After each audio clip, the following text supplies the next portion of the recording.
All right, everyone, welcome to the Illuminators channel. Today, we're really excited to talk to Artem.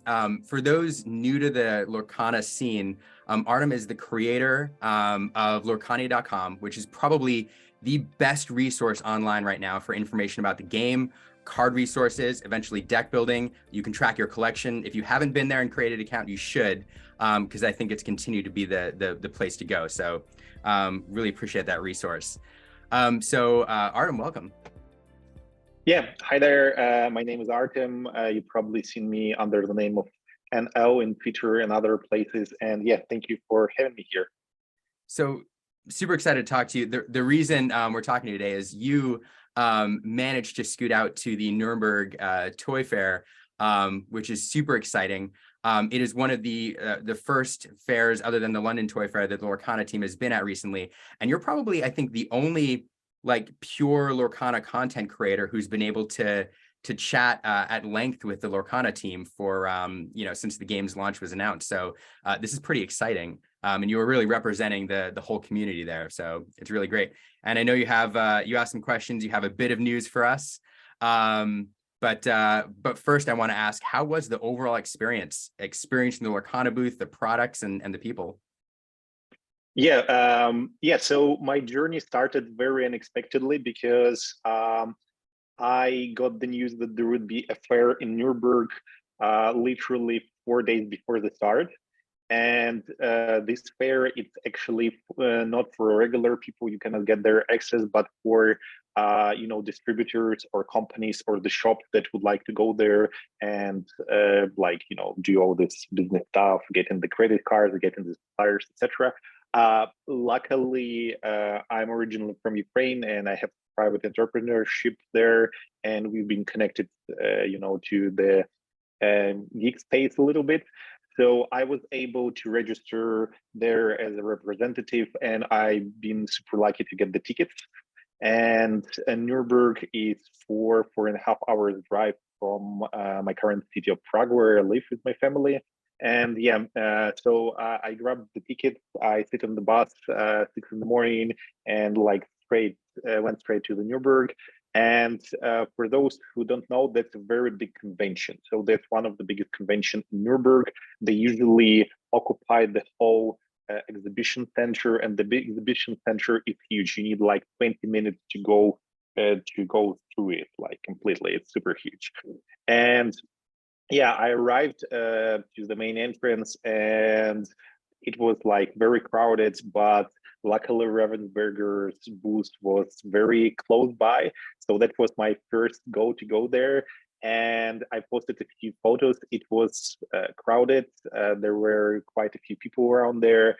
And Ryan Miller, he was standing like near the booth and talking to a few folks. They were talking a little bit about like how the Lorcana will be distributed, etc. And yeah, that's how it started. But overall, like the fair and super interesting. I never been to such a huge fair before. And seeing the Lorcana and the people that represented, it was like very uplifting experience, and we'll talk a little bit more about it probably later, but that was great. The booth is amazing. The person, the designer, if you're in Discord for Lorcana HQ, you've probably seen Sophia S. She has a Ravensburger logo near her name. She designed it completely, and she's a very big fan of Disney. Every weekend she has like unlimited pass, and every weekend she goes to Disneyland, and she designed the booth. And my props to it, like looks amazing, like very bright, very awesome. And you even have the frame with Mickey Mouse from the Mickey the tailor, and you can like stand there, make a few photos. So yeah, that was like super cool experience. And another cool thingy that Friday, the convention started on Thursday, and Thursday and Friday they were fully packed. So the guys were 24/7 just talking to the people, to the distributors, companies, etc. And on Saturday it was not empty, but there was considerably less people there. And I had an opportunity to talk with Ryan and Shane for over an hour. Those guys are amazing. They're super fun, super interesting. They super hyped about Lorcana. And The only thing that they were said, because they cannot talk, with full depth about what amazing thing they created because of the NDA, but they cannot wait to talk to actual fans because that was like, more of the work convention for them, and they're cannot wait, and they're super excited to talk to us, to like regular Lorcana people that would be, playing and seeing their products like for the first time. I have to say, like your excitement and what a cool experience that was comes across as you talk about it, because you can still see how excited you are to have been there. So what was it? So you got to interact with Ryan Miller as one of the co-designers of the game, and Shane Hartley is one of the creative leads. Both, for those of us who have been following this game, these two are like celebrities, because we see their names all over the place. We see them in the media, and we know that they've got a handle on steering the ship for this product that we're all very excited about. So, and you got to talk with them at length for a while. So, what was that like interacting with them? What are they like? And what are and then I'll ask some questions about some of the things you learned.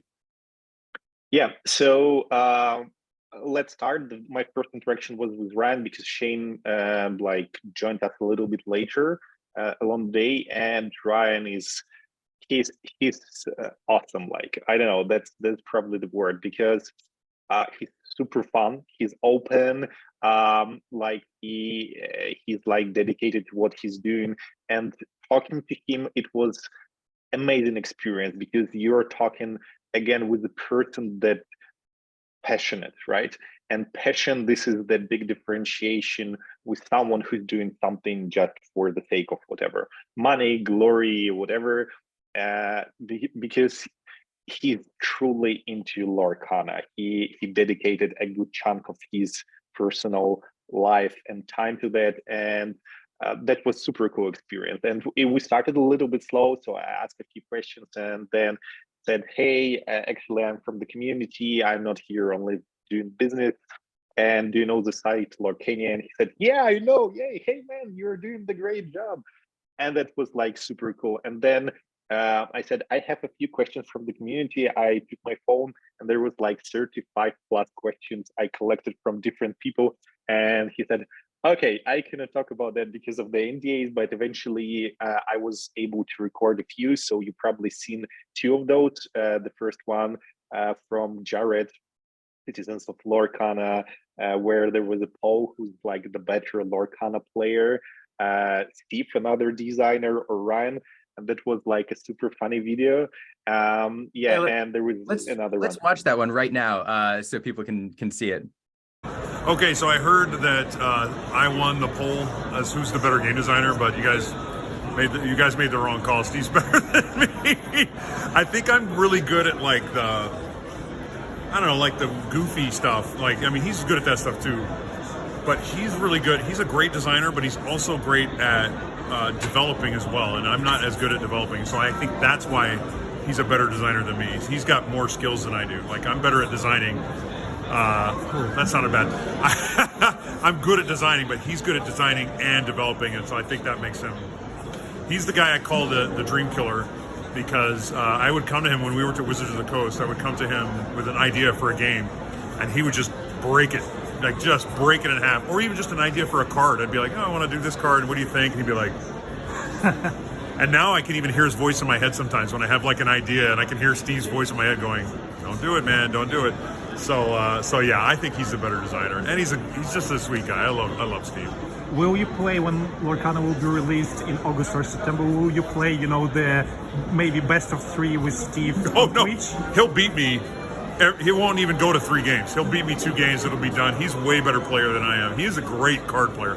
If you beat Steve in a game of Lorcana, you have truly achieved something. If you beat me in a game of Lorcana, it's all right. It's all right. Thank you. So that's super fun. You really see Ryan's personality come across in that video.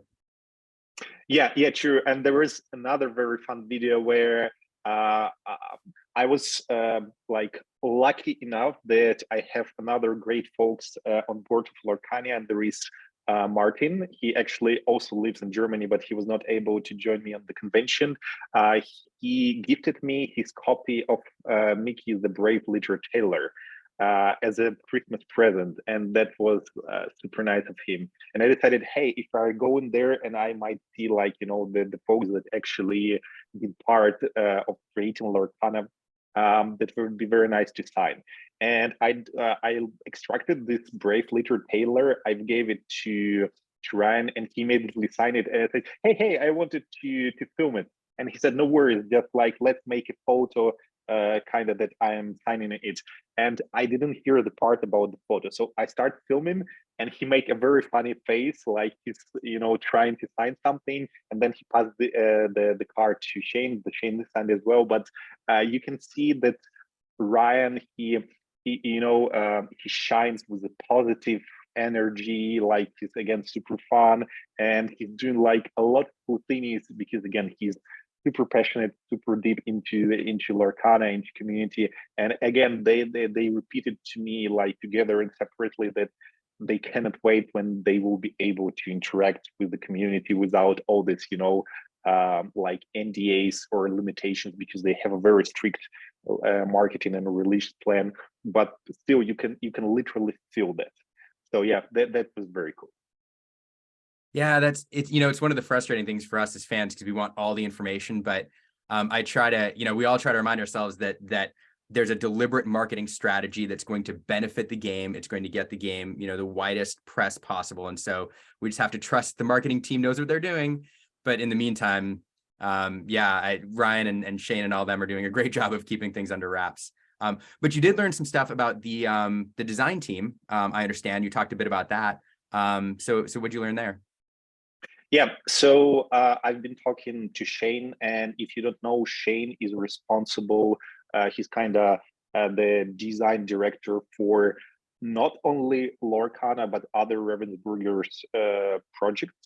And there was a community question: how many people work in the Shane's team? And he said that around 10 folks, including Mike Fly and Sophia, who designed the booths.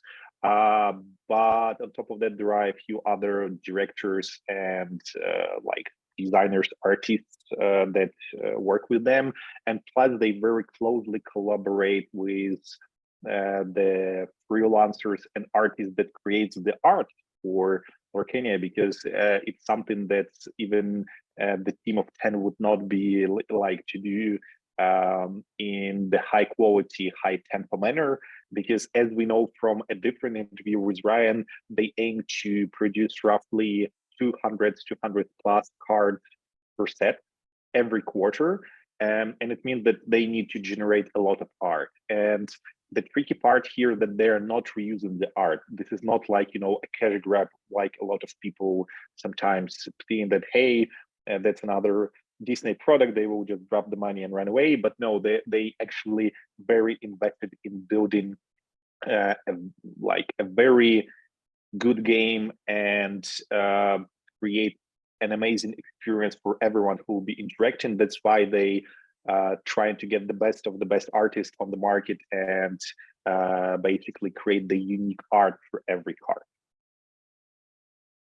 That's a really great point because, there's a lot of other games which have come out based on existing IPs, and what they do is just grab screenshots from existing movies or artwork or books and just recycle it because it's cheap. They're characters that we know, and there's really nothing wrong with that.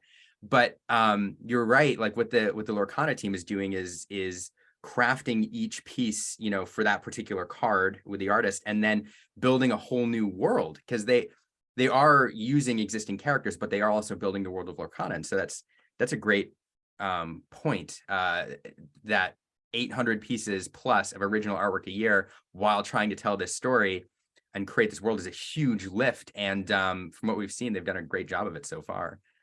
But I will ask, so you also, you mentioned, using existing IPs, Disney. What'd you learn about how the team is working with Disney to kind of craft these products?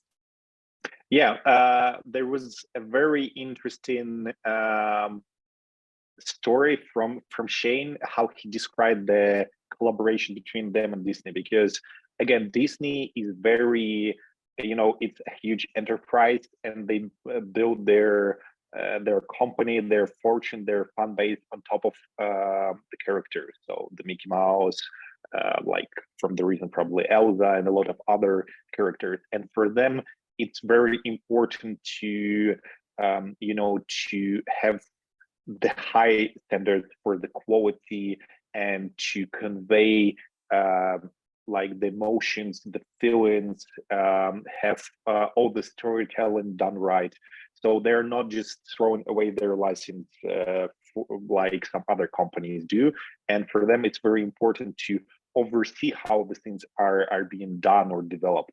And a lot of people in the community are a little bit worried that, hey, maybe the Disney, will interfere and break like the design process, or maybe like introduce some inconsistencies with, for example, the balance or the characters, something like that.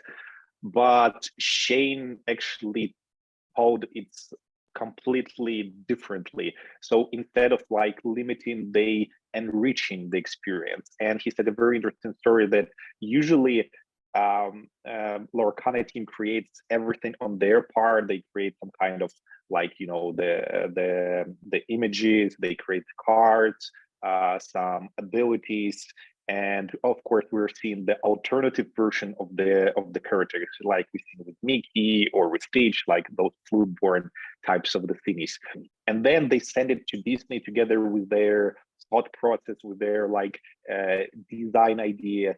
And what Disney does, they're not limited, but instead they provide them the feedback how to make it like even better, how to enrich the story for the character, how maybe apply some finishing touches to make the art convey the better emotion, the better feeling. And overall they said that this is like not the like boss employee, but rather like the collaboration of between two parties that would like to bake even better product in the end. And Shane said that it's very like pleasant and positive experience for them. Honestly, that's one of my favorite things that came out of what you learned while you were there. Disney is such an old company with these established IPs they're very protective of. Ravensburger is one of the oldest toy makers and game makers in the world. I think the company is like 130 something years old. And so these two companies coming together, both with a rich history, experience, wonderful teams, to see this kind of partnership and collaboration where they're each bringing their expertise and their love of their properties and games, et cetera, to the table. It can't but make an amazing product on the back end. And so I hope that relationship continues, because it's pretty amazing. Yeah, that's true. So speaking of design, there's something else, a little tidbit about the card design and the notation, et cetera, that you learned, because people have been noticing some inconsistencies between what's on the bottoms of the cards as we've seen different previews. So what do you have there?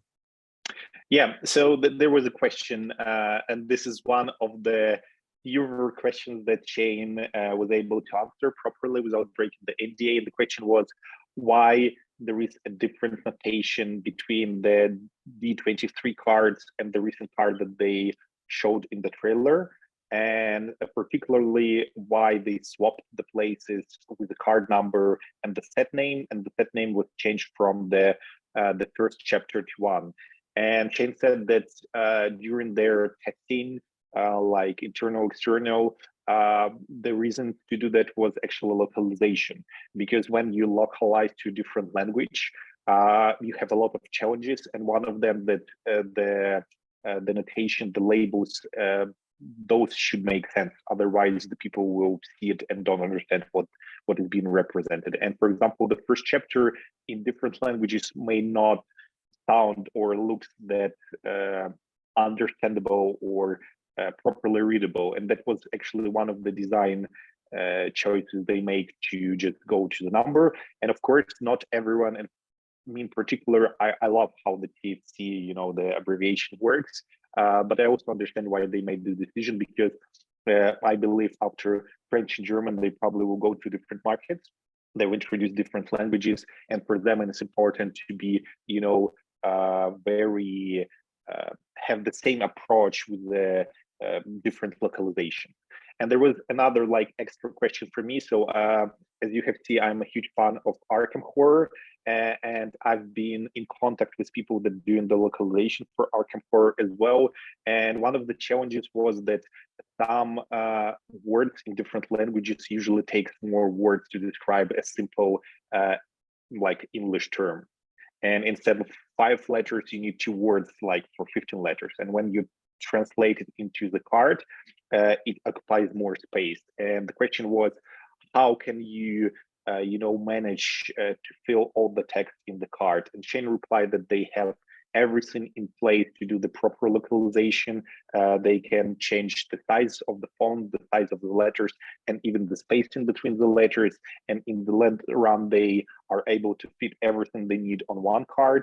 And when they work in they're doing the localization, of course, they have partners and they have employees, for example, in Ravensburger in Germany, and like other their partners and colleagues for other languages as well. And they do everything, and then they do a review, because when you're doing a board game, you can release in like a newer version and fix the typo. But when you're doing the TCG, if you make a typo or the wrong translation, it's very hard, to fix that on the card that's being released and spread among the other people. But they say that they invest a lot of resources into the proofreading and make it correct. But of course, he mentioned, like, as every other game and as every other human being, of course, there might be some errors, but their goal to minimize that. No, that's great. And it highlights a few things. One, that Disney is a global brand, and as they're releasing this game, they're hoping to think about getting this in the hands of their fans across the world. Even though they're only launching in a few languages at first, I think there's definitely plans to expand to other markets.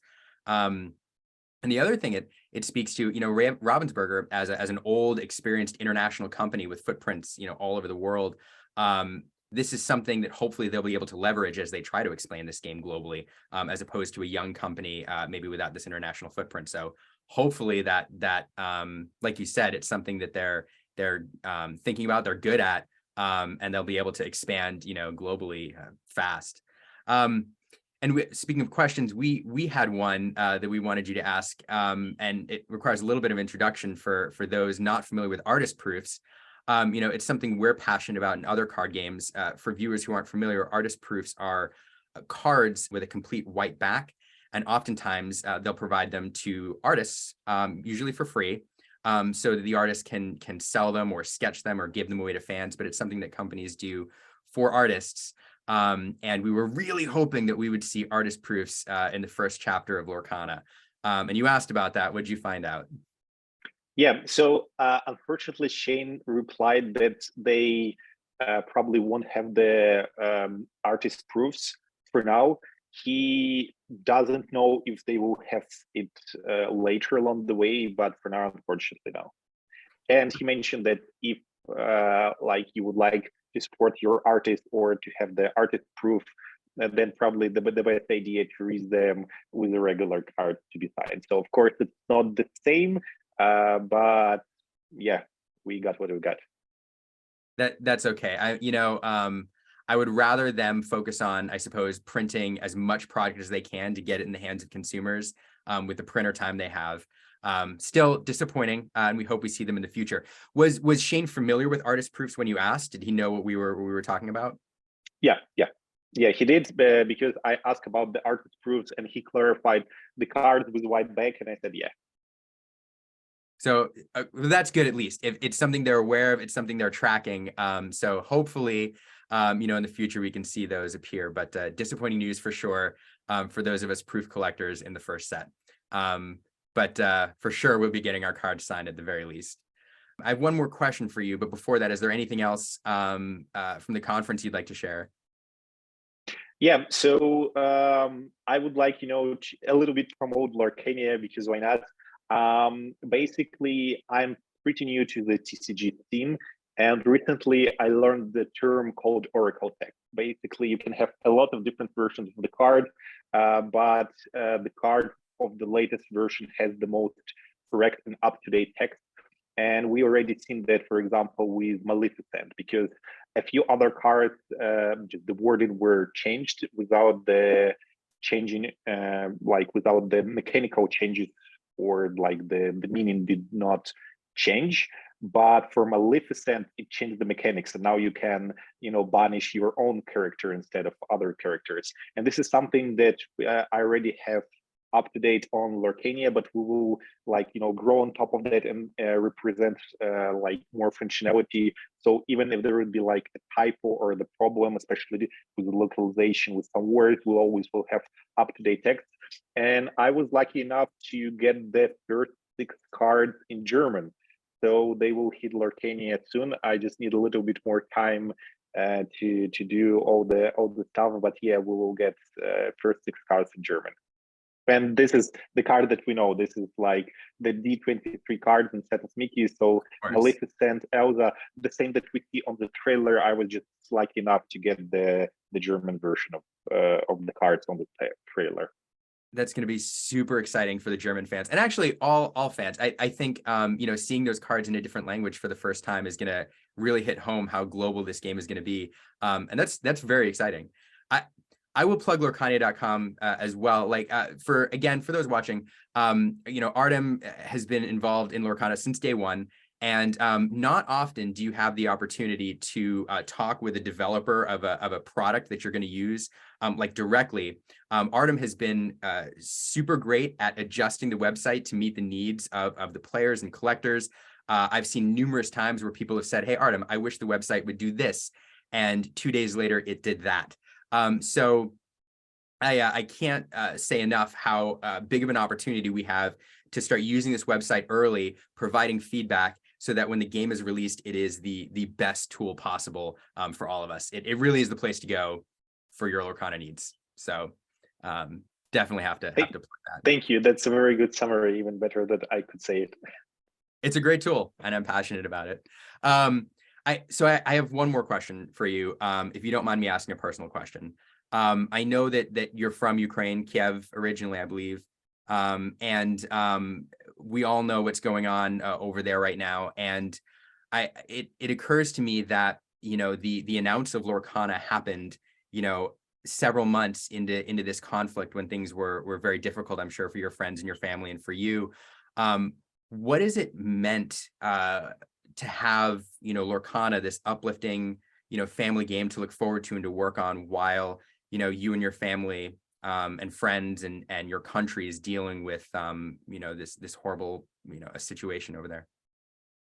Yeah, so I probably give a little bit more of the context. So yeah, I'm originally from Ukraine, from Kiev. This is the capital, and for sure this is like super horrible. So just for the people outside of there, you've probably seen a lot of the news, like the escalation, conflict, all other things. But this is just the political play with words, because what actually happened, Russia attacked Ukraine, and my wife, my kids, they were actually hiding underground when the rockets were firing on the cities.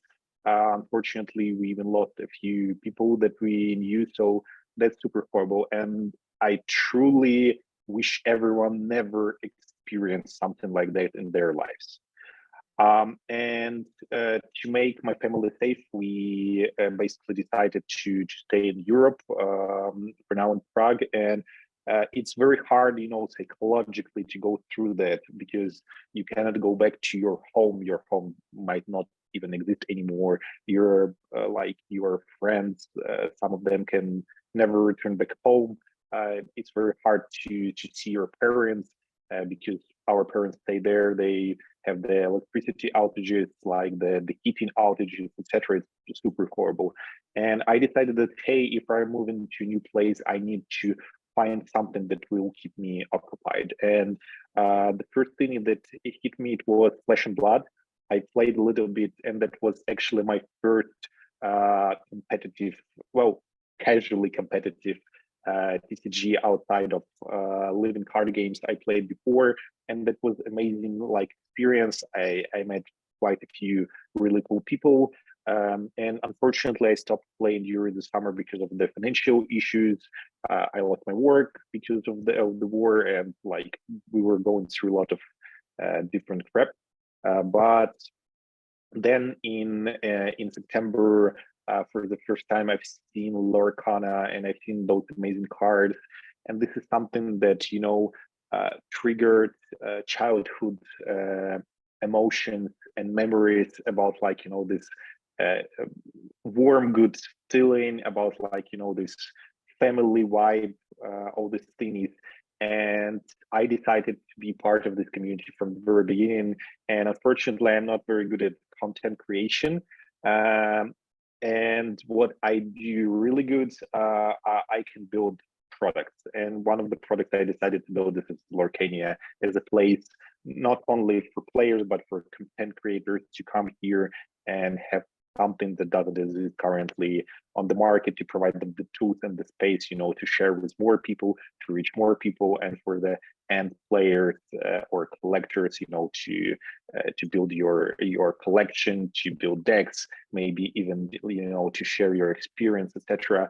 And for me, from that particular time, that was some kind of psychological retreat, because I knew that there is something that I'm building not only for myself, that keeps me occupied, keeps me happy, keeps me involved, but other that I share it with other people. And my take on that, I'm not here for just get some I don't know bucks for that or something. My goal here is to build the community, and yeah, I'm trying to give as much to the community as possible, because again, for me, this is the way how to to make something valuable and to get away from the thing that's holding it currently in my home country.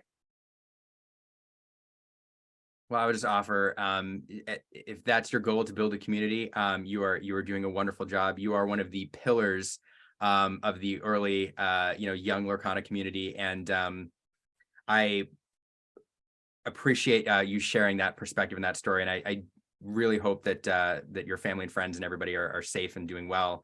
And there's really no good ending, but I hope it, things. It will end soon. Yeah, I hope it will end soon. But anyway, but thanks so much for talking to me. This is great. You can't thank you enough for, the Lorcana community appreciates you going to the toy fair, spending your time, your money, your effort to get on the inside and represent us. So thanks so much. And thanks again for Lurcania. Everybody go check it out, lurcania.com. Thank you for having me. It was really fun. The toy fair was fun. The interview was fun.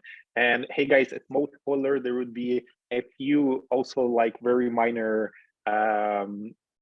information tidbits from the conference that I will share in the coming, probably a week or two. Of course, it's not something groundbreaking, but I think it should be fun. And yeah, thank you. Thanks so much.